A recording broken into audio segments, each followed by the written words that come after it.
These are the notes for AP Calculus on the topic of graphically determining limits.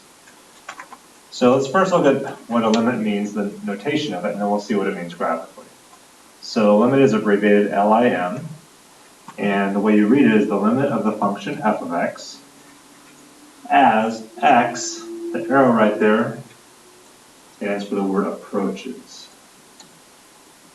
C just represents some constant, and then the little negative sign you see up there that looks kind of like an exponent on the C is actually what indicates you're looking from the left. That's called a left-hand limit. A right-hand limit is written in the same way.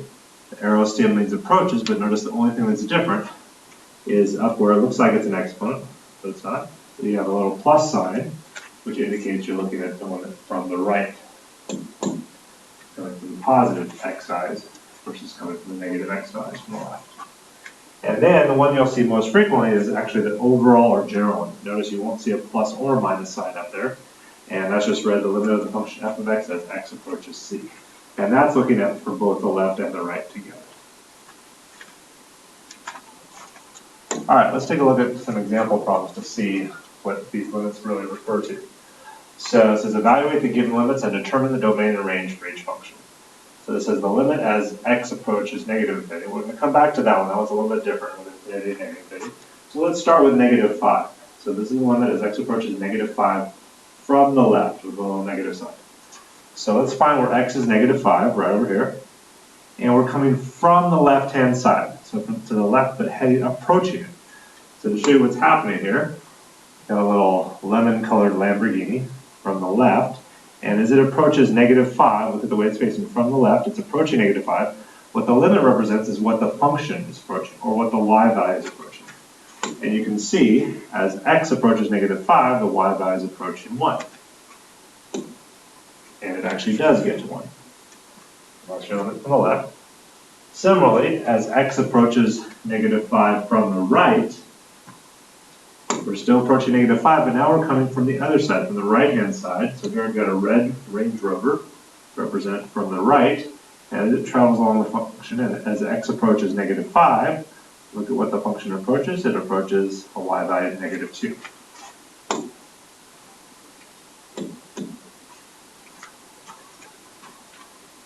Notice, does it actually get to negative 2? No, we've got an open circle there. So it actually never reaches there. It goes to negative 1.99999. and so on, but it never actually gets there, but that's still the limit. So the limit, the function doesn't actually have to reach there, it's just what the function is getting closer to. Sometimes it will reach there, and sometimes it won't. And then the general limit, as x approaches negative 5 of f of x, you look at both the left and right hand limits. In order for the general limit to exist, the left and right hand limits have to be the same. You can see here they're not, so we can say the general limit here does not exist. And when we have the equal sign, we're not saying it equals does not exist. You can really cross that out there. Just that this limit does not exist. And the official mathematical abbreviation for that is capital D, capital N, and capital E for does not exist. Because the left and right limits are not the same. All right, now let's take a look as x approaches 0. So as x approaches 0 from the left, so here's where x is 0 on the function. So coming from the left side, make sure you always approach the x value, not to go away from it. So as x approaches 0 from the left, the function is approaching a y value of 4. And then from the right, as x approaches 0 from the right, heading towards 0, from the right, you can see the y value is also approaching 4. So this is where the general limit, since the left and right hand limits are the same, the general limit would also be 4, as opposed to the first example where the left and right limits are not the same and the general limit does not exist. So if you look at the cars here, in order for the general limit to exist, basically the cars are going to be heading right towards each other, having a head-on collision. All right. Then as x approaches 2 from the left. So here's where x is 2 on a function. Notice there's this point up here by itself. But the function is not up there. It's not approaching that point. The function is actually down here, right? It's approaching y value of 0, where that open circle is.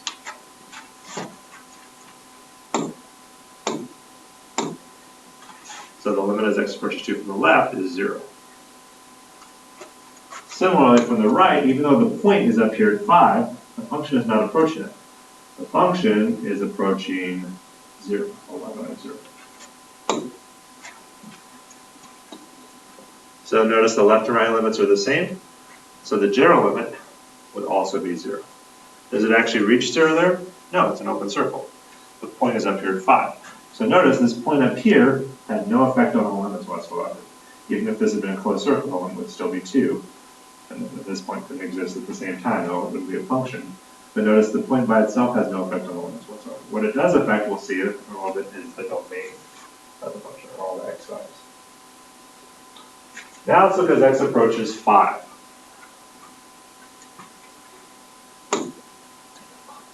So here's 5. Notice here we've got a vertical asymptote at x equals 5. So as x approaches 5 from the left, notice the vertical asymptote makes the function keep going higher and higher, which means the y value is actually going to infinity from the left. And as x approaches 5 from the right, the function is heading downward forever because of that vertical asymptote. So it is heading to negative infinity. And since those are not the same, the general limit does not exist.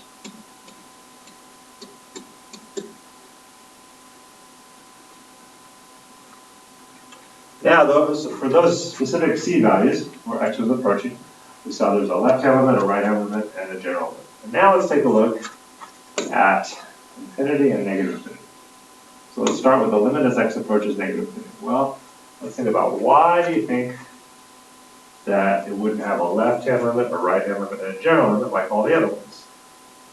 Well, if you think about it, as x approaches negative infinity, that's as far left on the number line as you can go. Can you go to the left, approach negative infinity from the left? No, you can't go further left than negative infinity.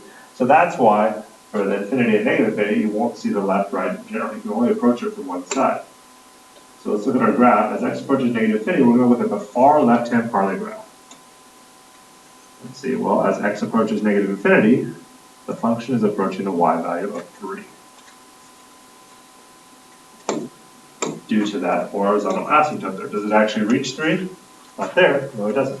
But the limit, remember, doesn't mean it has to actually reach that value. It could, but it just has to approach that value. Get closer and closer to it. Now, let's look at the limit as x approaches positive infinity. So, again, same idea. You can't approach positive infinity from the right, because that's as far right as you can go on the number line. So, you can only approach it from one side. So you look at the far right-hand part of the graph, and as x goes towards positive infinity, you can see the y value is heading downward forever. There is no horizontal asymptote on this side. So that would be negative infinity.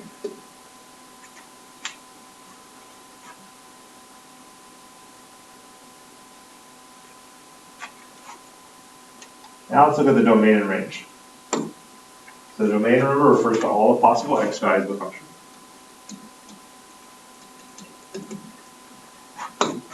Just going to do that out of the way here. Okay. So as we head from left to right on our graph, we can see that there's this arrow pointing left forever, so that means the domain starts at negative infinity. As we head from left to right, let's see if there's anywhere we need to stop in our domain. Well, we might think about stopping at negative 5, but notice there is a point there at negative 5. So we don't need to stop at negative 5. If these were both open circles, then we would have to stop at negative 5. All right, let's keep going right now. And we hit this hole. So it looks like we might have to stop at 2, but notice, because of this point, there is an x value of 2 in the domain at this point, 2, 5. If that point wasn't there, then we would have to stop at 2. 2 would not be in the domain. But because of that point it is, so then we head over here. But we can run into a vertical asymptote. And we're looking at the domain. Vertical asymptote is where the function is undefined. And you always have to stop there. So we stop at 5, and we're not including it, so we put a parentheses. And then a little u for union, because there's another interval. After 5, you start immediately after 5. So 5 with a parentheses. And then it keeps on heading right forever to infinity. Now let's look at the range. The range is all the possible y values. So you start from the bottom of the graph and head to the top. So starting from the bottom, we can see, well, either one of these start at negative infinity y value. As you head up, you can see it stops at a y value of negative 3. And then you take a look, is there anywhere else on the function that has a y value of negative 3 that we can continue on from? If you look horizontally from there is not. So that means we do go from negative infinity, and we have to stop at negative 3. But this is a regular point. It's not an open circle, so that means negative 3 is included, so you use a bracket. And then a union with, well, let's see, as we head from bottom to top from negative 3, where's the next y value we hit? Well, it's this open circle here, a y value of negative 2. So we start with negative 2, but because it's an open circle, it's not included. So parentheses. And as we head up, it goes up to 4, stops at 4, but look, we could head right over here. And this continues with a y value of 4, so it keeps on going all the way to infinity. Very rich. All right, let's take a look at another example.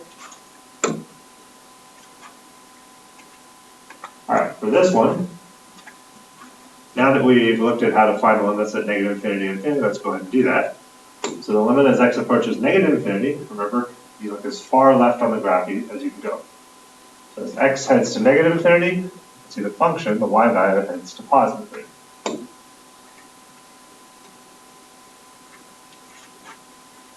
And we might as well do the x approaching positive infinity. There you look at the far right-hand part of the graph.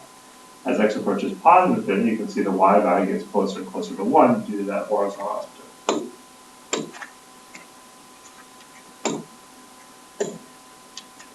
All right, now let's take a look at some specific non-infinite, which are finite values as x approaches. So as x approaches negative 3 from the left, all right, well, here's where x is negative 3. As we approach that from the left, the y value is approaching 2. Does it get to 2? No. There's an open circle, but it's still approaching. And as x approaches negative 3 from the right, the y value is approaching 2 also. Again, it doesn't get there because of that open circle, but that doesn't affect the limits. Well, effect is either the domain and or the range. But now we can see the left and right limits are the same, so the general limit as x approaches negative 3 would also be 2. Now let's look as x approaches negative 1 from the left. So as x approaches negative 1 from the left, you can see the function is approaching a y value of 0.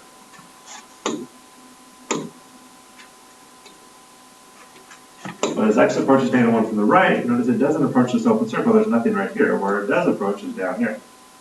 As x approaches negative 1 from the right, the y value is approaching negative 3. And since the left and right hand limits are not the same, you say the general limit, we don't need the equal sign. It doesn't equal does not exist, it just does not exist. DNA.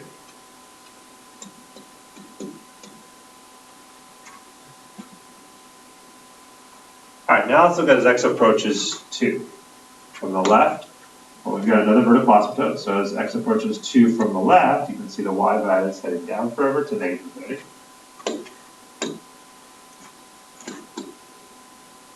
And as x approaches 2 from the right, due to that vertical asymptote, the function y value is heading down forever, so that's infinity. Again, they're not the same, so your general limit does not exist. Now, sometimes in vertical asymptotes, we haven't seen it here, but sometimes they could exist. If they're both infinity, both of these were heading up to infinity, then that would be your general limit. Or if both of these were heading down to negative infinity would be your general limit. Oftentimes, one is going to negative infinity and one is going to positive. All right, now let's take a look as x approaches 5 from the left. So here's where x is 5 from the left. X approaches 5 from the left. Notice there's this point down here, but the function is not approaching it. Where it's approaching is that open circle, which is 2.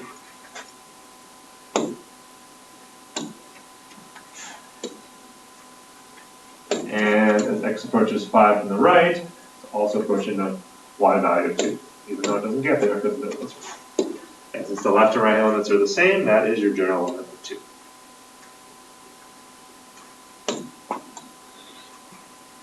Alright, Finally, let's look at the domain and range. The domain, okay, from left to right. So this goes left forever, so we'd start at negative infinity. And then as we head left to right, notice there's a hole at negative 3, and if we look, there is no other point. So we do need to stop at negative 3 with the parentheses. U for union with the next interval starts at negative 3 with the parentheses, right after negative 3. And then we look at negative 1, it looks like we might have to stop, but notice there is a point right down here. Again, if these were both open circles, then we would stop, but this is a closed circle, it's a regular point, so we don't stop at negative 1. And then we keep heading right. Notice we hit a vertical asymptote. Again, for the domain, you always have to stop at vertical asymptotes because the function's undefined there. So 2 with the parentheses, and then union. And then it resumes right after 2 right here. And as we head this way, there's an open circle there. However, this is where that point affects something. It didn't affect our limits. Remember, the limits from left, right, in general were 2, but it does affect the domain. Because of that point, 5 is in the domain, so we don't stop at 5, we keep going all the way to infinity.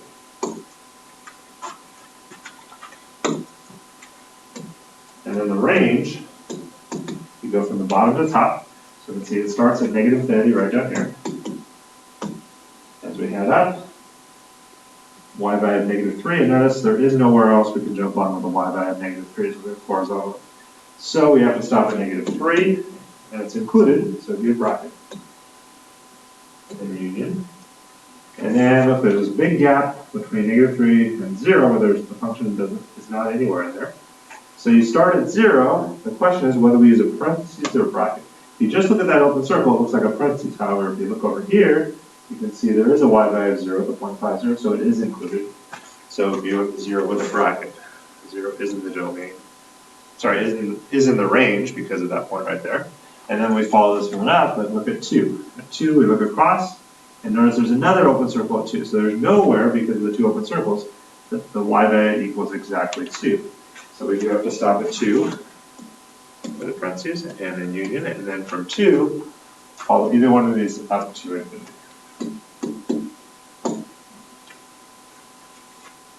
Okay, now let's take a look at going the other direction. So this one says graph a sketch of a function f that has the following characteristics. So in the previous problems, we were given the graph and we were asked to find the limits. Here it's giving you a bunch of information about the graph and you're asked to sketch a possible graph. So the easiest way to do this, I think, I'll show you, is first to find any points that the graph would have to go through. So let's see, f of 0 is 3. Means when you plug in 0 for x, you get 3 for y. So it definitely has to go through the point 0, 3. So let's put that on our graph first. And I'll put a little 1 here to remind you this is the first thing we did. And there's another point right here where when x is 3, the y value is 4. So let's put a point on the graph of 3, 4. So this will help us because we know the graph must have points at those 2 places. And those are the only 2 points we're given. Now, the order you do the rest of them is kind of up to you. However, I would recommend that the limits at infinity and negative infinity, you save those for last. Because those tell you what's happening on the far left and the far right-hand part of the graph. But it's easiest to figure out what's going on in the middle before you graph those two. All right, now, let's start with any one of these you want. But let's take a look at the one that has infinity and negative infinity. That's kind of curious.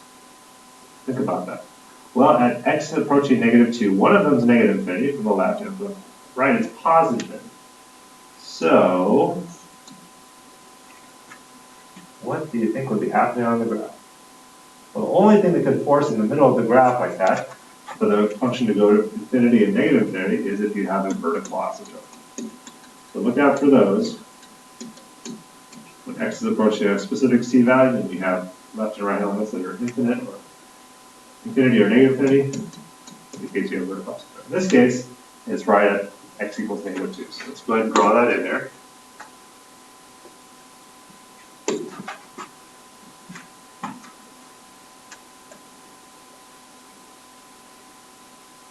It's a dotted line, so it's undefined there, so we have a vertical asymptote. And there's a little bit more we can draw in, because we know as x approaches negative 2 from the left, it's negative infinity. So from the left, we know it's heading down to negative. You just draw a little bit there to remind yourself it's going to infinity. And And as x approaches -2 from the right, it's infinity. So that's going to go up a little bit. Don't draw too much, just a little bit to show we know that it's going up to infinity. All right, so that takes care of this one. I guess we did that second. It's probably easiest to put in the vertical asymptotes in next. And then the order you do these is really kind of up to you also. So let's take a look at this one.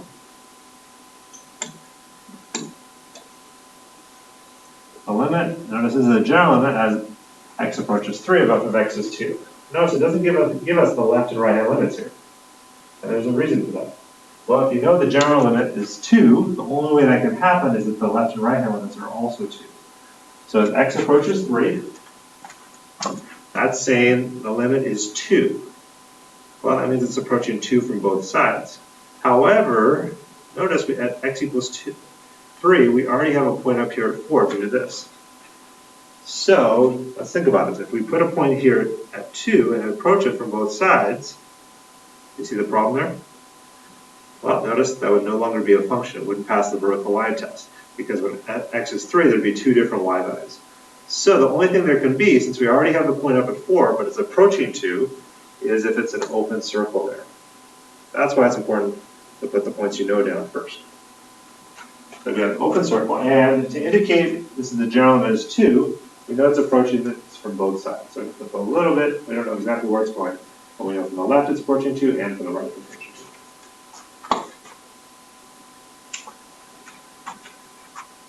All right, now,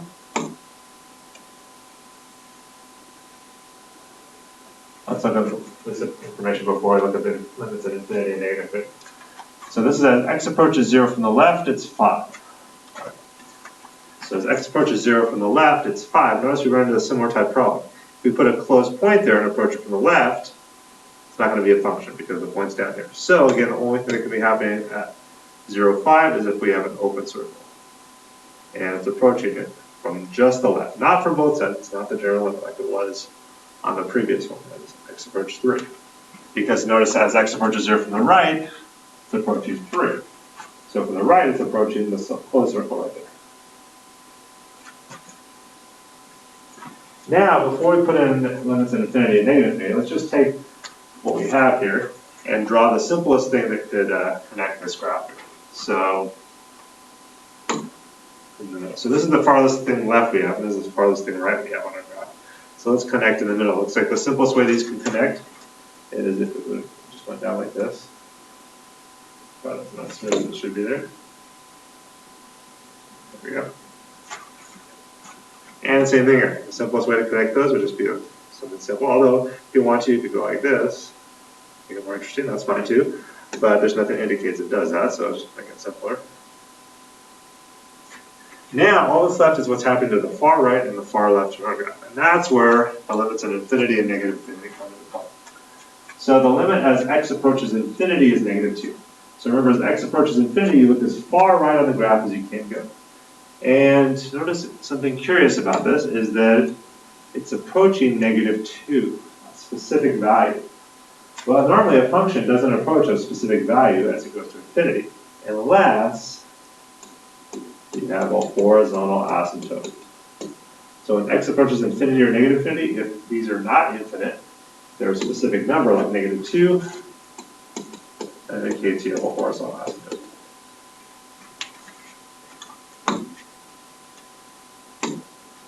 But notice the limit as x approaches negative infinity is not -2. So I'm not going to draw the horizontal asymptote all the way across because it doesn't apply to both ends of the function. It only applies as x approaches infinity. So I'm going to draw it up here.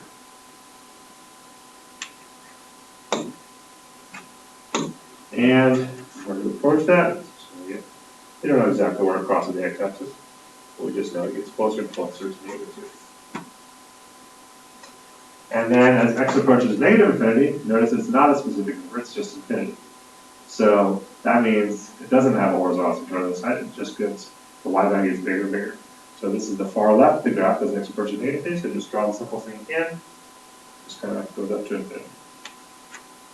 If it was negative infinity, then the simplest thing you would draw would probably go like that, down to negative infinity. Something like that.